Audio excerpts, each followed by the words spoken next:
ወበረካቱ። ዛሬ በአዲስ ቪዲዮ መጥቼላችኋለሁ። እሱ ምንድነው? ስለ ላይላ ኑርሰቦ ነው። ላይላ ኑርሰቦ በእርግጥ ብሯ ተከፍሎ ሁሉንም ነገር ፕሮሰሱ አልቆ ነበረ። እስርም ቤት እንደተቀየረላት ሰምተናል፣ ሁላችንም ማለት ነው። እስር ቤትም ከእስር ቤት ካለችበት እስር ቤት ወደ ሌላ እስር ቤት ተቀይሮላት ነበረ። እዛ እስር ቤት ከሄደች በኋላ ለቤተሰቦቿም ደውላም እንደማታ ወንድሟ የተናገረው መልእክት አለ ማለት ነው። ከትላንት ወደ ቲክቶክ ላይ ላይላ ኑርሰቦ እንደምታውቁት 1 አመት ከ8 ወር ሆኗታል እስር ቤት ላይ ሁሉም ነገሯ ፕሮሰሷ ካለቀ። ግን በዚህ ሀገር መንግስት እንደገና ክስ ተመስርቶባታል የሚል ወሬም አለ። ቤተሰቦቿ ደግሞ በተስፋ አለቅን እያሉ ነው ማለት ነው ውዶቼ። በጣም የሚያሳዝንና በጣም እንትን ያለ ነው። በእርግጥ እናት ሁሌ በር እየጠበቀች ነው የምትቀረው። ነገ ትፈታለች፣ ከነገ ወዲያ ትፈታለች እየተባለ ተስፋ እየተሰጣት ነው እቺ ልጅ። በተስፋ መሀል አይምሯ ቢነካ የሚልም ስጋት ወንድሟ የተናገረው ነገር አለና አሁንም ደግሞ ርብርባችሁ እንፈልጋለን እያለ ነው ወንድሟ። እና እስኪ ቪዲዮውን አይተን እንመለስ። ወንድሞቿስ ምን አሉ? ኮሚቴውን ሳውዲ ላይ ሁሉ ኃላፊነት የወሰደ ኮሚቴ መልስ ይስጠን እያሉ ነው ሁሉም ሰው ማለት ነው። እና ቪዲዮውን ላይክ ሼር እያረጋችሁ ለሁሉም እንዲደርስ አድርጉት ማለት ነው ወዶቼ። እስኪ ቪዲዮ ምን እያሉ እንደሆነ አብረን እንስማ። ወንድሟ ከድር ኑርሰቦ ነኝ፣ የሌላ ወንድም ነኝ። እሺ ቀጥል። እና ሌላ ያው በህይወት አለች። እንግዲህ የኢትዮጵያ ሕዝብ ባደረገው ርብርብ ባደረገው ትግልና ባደረገው በጣም የደከመ ልፋት በጣም እሷን ለመታደግ የከፈለ መስዋዕት የሌለ ነው። በጣም ያው ምስጋናችን እንግዲህ በዚህ ተካል በማል ምስጋናችሁን አላህ ይክፈላችሁ። ለማለት የፈለግኩት ምንድን ነው? አሁን በተደረገው ትግል ሁሉ ላይላን ለማግኘት ነበር፣ ከሰይፍ ለማዳን ሁሉ ትግል ያ ነበር እና ድናለችም ብለን ደግሞ ሌላ የህዝብ ልጅ ነች ብለን ሁሉ ተስፋ አድርገናል። ነገር ግን እስካሁን ባለው ነገ ዛሬ እየተባለ እስካሁን ሌላ ልትመጣ አልቻለችም። ይሄም ገጠመኝ ልትለንም እንደ መጀመሪያው አትደውልልንም። ያው አሁን ከደወለች 2 ወር ሆኗል። መጀመሪያ ያደወልሽው ለምንድን ነው ስላት እስር ቤት ቀይረውኝ ነበር አለች። እና ደግሞ አሁን እደውላለሁ ችግር የለውም ብላ ነበር። ያው ከደወለች አሁን 2 ወር ኖርማል ሆኗል። ስለዚህ የኢትዮጵያ ህዝቦች እናንተው ባደረጋችሁት ርብርብ ያው ይሄ ሁሉ ገንዘብ ተሰብስቦ በደጋግ ኢትዮጵያውያን ይሄ ሁሉ ገንዘብ ተሰብስቦ በሶስታችን አካውንት በእናት በአባት በእኔ ከድር ኑርሰቦ በሶስታችን አካውንት በተከፈተ አካውንት ነው ወደ ሳውዲ የተላከው የካርታ ገንዘብ። ስለዚህ እስካሁን ባለው ብር ከገባ ወዲያው ትለቀቃለች። የሚፈለገው የሳውዲ 2 ሚሊዮን ብር ነው። ስለዚህ ይሄ ብር ከገባ ወዲያው ነው የምትወጣው ነበር የተባለው። ነገር ግን እስካሁን ባለው ምንም አይነት ያው እስካሁን የደረስንበት ነገር ምንም የምትወጣ ነገር የለም። 3 ወር ቀረ፣ ለረመዳን ትወጣለች፣ ለአረፋ ትወጣለች እየተባለ እስካሁን ያው ይሄ ነው በማይባል ጭብጥ ነው ያለ ነው። እና የኢትዮጵያ ህዝቦች እንግዲህ በኩልም ለፍታችኋል። ለዚህ ከሰይፍ ያዳናችኋት እናንተ ናችሁ። እስካሁንም የቆየችበት ጉዳይ በኩልም ያለውን ነገር እንየው።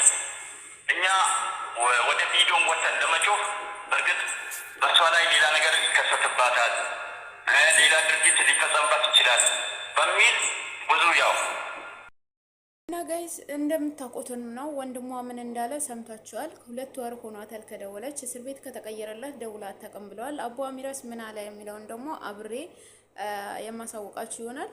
በእርግጥ ብሩ ከተሰባሰበ ከገባ ቆይቷል። ግን ደግሞ ሰዎቹ ይቅርታ አድርገውላታል፣ የሞትን ፍርድ አንስተውላታል። ግን አሁን በመንግስት ጉዳይ ብቻ ነው እሷ እንትን እያለች ያለችው። ይሄ ደግሞ ቪዲዮ የሁሉም ሰው ሼር እንዲያደርግ የኤምባሲ ብዙ ሰዎች የሚያዩት ይኖራሉ። እና እስኪ አቡ አሚራስ ደግሞ ምን አለ የሚለውን እንስማ።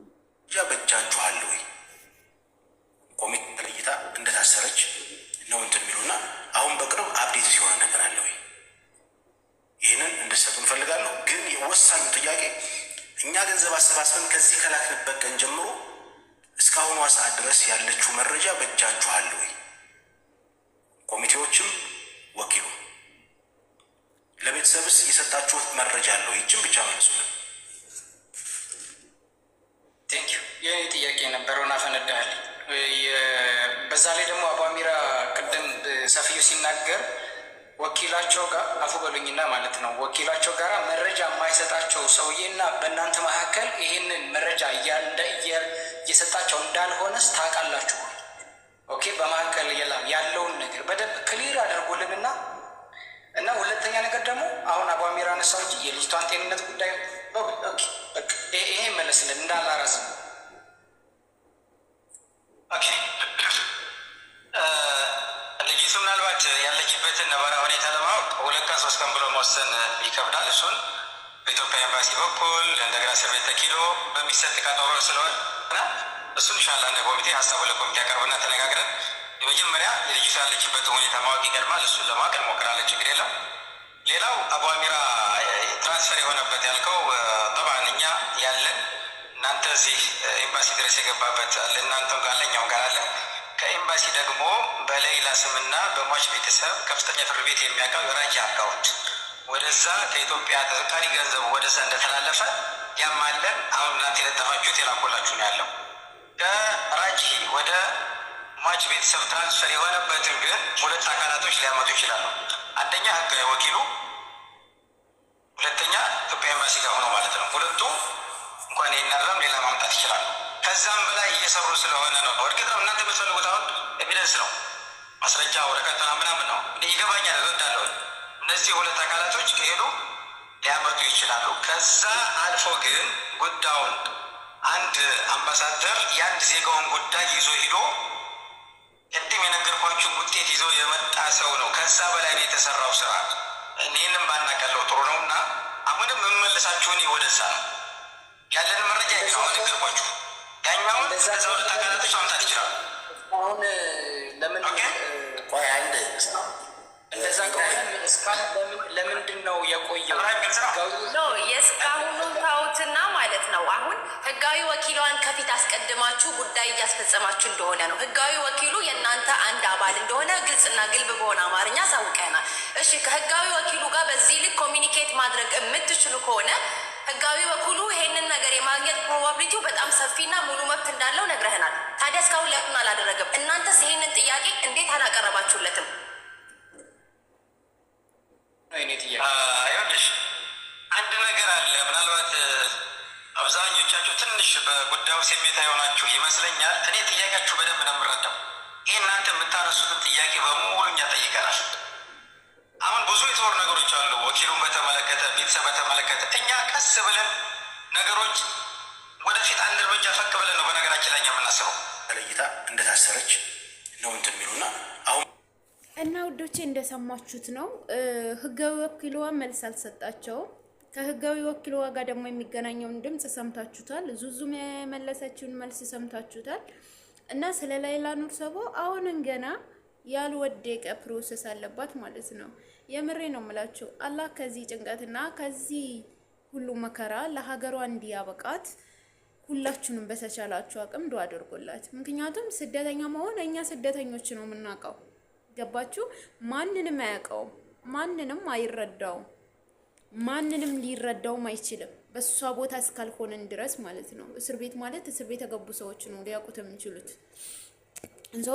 አሁን የሚሉት ነገር የት እንዳለች ራሱ በዚህ ሰዓት ድምጿ ጠፍቷል። የት እንዳለች እስር ቤት ከተቀየረላት በኋላ ወደ ቤተሰቦቿም ሆነ ወደ ማንኛውም አካል ደውላ እንደማታቅ ነው እየተናገሩ ያሉት። ይሄስ ሊደረግ ድረስ ለምን ህጋዊ ወኪሏ ለምንድን ነው ህጋዊ ሆኖ ነው ወኪል ሆነው? ህጋዊ ወኪሏ ከሆነ እንዴት ነው ድምጿ ሳይሰማ ድምጿ በምን ሁኔታ ላይ እንዳለች እስር ቤት እንደተቀየረላት ለምንስ አላቀረብክም? ምክንያቱም ህጋዊ ወኪል ማለት አንድ ሰው ሙሉ ወክልና የተሰጠው ሰው ማለት ነው እኮ። አንተ ሙሉ ወክልና ተሰጥቶ እንዴት ነው ስለ ላይላ ኑርሰቦ አንድ ወደ ቤተሰቦቿ በፊት ትደውልላቸው እንደነበረና በብዙ ጊዜ በስልክ እንደሚያገኟት ነው የተናገሩት። ግን ወንድሟ እንዳለም ሰምታችሁታል። ድምፁ ምንም ነገር 2 ወር ሆኗታል ከደወለች። ለምን አልደወልሽም ብዬ ስጠይቃት እስር ቤት እንደተቀየረላት ነው የተናገረችው። ከእሷ ጋር ያሉት በእርግጥ ተገለዋል እንደምናውቀውም ነው ብላለች፣ በስልክ ጥሪ ማለት ነው። ከኔ ጋር ያሉት ተገለዋል፣ እኔ ግን እስር ቤት እንደቀይረውልኛል ብላለች። ግን እስር ቤት ከተቀየረላት በኋላ ብሩ ተጠቃለው ገብቶላቸዋል። ሰዎቹ የሟች ቤተሰቦች ፍርዱን አንስተውላታል፣ የሞት ፍርዱን አንስተውላታል። ግን አሁን ምን ተፈጠረ ነው? አመት ከ8 ወር ሆኗታል። እቺ ልጅ አረፋ ትወጣለች፣ የኢድ ስወጥ ትፈታለች አሉ፣ የለም። የረመዳን ትፈታለች አሉ፣ የለም። በቃ ትፈታለች ይባል እንጂ የለም እኮ ተስፋ ነው። ያ ደግሞ ተስፋ ቤተሰቡን ይገላል። ወላሂ በተስፋ መኖር በጣም ከባድ ነው። እሷ ራሱ በተስፋ መኖር በጣም ይከብዳታል። አስባችሁታል? የእድሜ ግማሹ እስር ቤት ነው ያሳለፈችው። ህጋዊ ወኪልዋ ማለት ነው ማለት መልስ ስጥ፣ የምር የህዝብ መልስ ስጥ በቃ። ምክንያቱም እዚህ ጋር ብዙ ሰዎችን እንትን አለ፣ የስደተኞች እህቶች የት ደረሰች የሚል ብዙ ጥያቄዎች አለና ለዛ መልስ ስጡ። ምክንያቱም የት ናት? ድምጿ አሰሙን፣ ድምጿ መስማት እንስማው። ምክንያቱም እዚህ ስደት ያለ ሰው ነው ስለ ስደትን አስከፊና ስለ እስር ቤትን አስከፊ የሚያውቀው እና መልስ ብትሰጡበት ባይነኝ። እኔ እንደኔ ሀሳብ የት እንደደረሰች ብታውቁ። ህጋዊ ወኪል ማለት ቀላል አይደለም። መጥፎ ነገሯ ጥሩም ነገሯ ሊከታተል ነው ህጋዊ ወኪል ሆኖ የተቀጠረውና ያንን ወኪልነት አላፍትና የወሰድክም ሰውዬ መልስ ስጥ። ምክንያቱም ብዙ ሰዎች ነው ባሚራ፣ ሁሉም ነዙዙ፣ ሁሉም ተጨንቋል። ወላሂ እንደምታውቁት ከትላንት ወዲያ ቲክቶክ ላይቭ ላይ ቁጭ ብለው እየተወያዩበት ነበረ። ዙዙም የተናገረችውን መልስ ሰምታችሁታል። ለምን ይሄንን ነገር የምታውቁ ከሆነ ለምን አብራችሁ ሰርታችሁ ይሄንን ጥያቄ አትጠይቁትም እያለቻቸው ነበረ። ዙዙ እናቃታለን ሁላችንም ስደት ላይ እና ይሄ ቪዲዮ ላይክ፣ ሼር፣ ሰብስክራይብ እያረጋችሁ ለብዙ ሰው እንዲደርስ ላይክ ስታረጉት ብዙ ቦታ እንዲደርስ አድርጉት። ብዙ ወይንም በዚሁ ሐሳቢያ የሚረዳ ሰው ሊኖር ይችላል፣ አይታወቅም የፈጣሪ ነገር እና አላህ ሱብሃነሁ ወተዓላ ደግሞ ዱዓ አድርጉላት በኮሜንት ስር። አላህ ከእስር ቤት ነፃ ወጥታ የምሬን ነው ታሪክ የምትሰራ ልጅ ያደርጋትና ኢንሻአላህ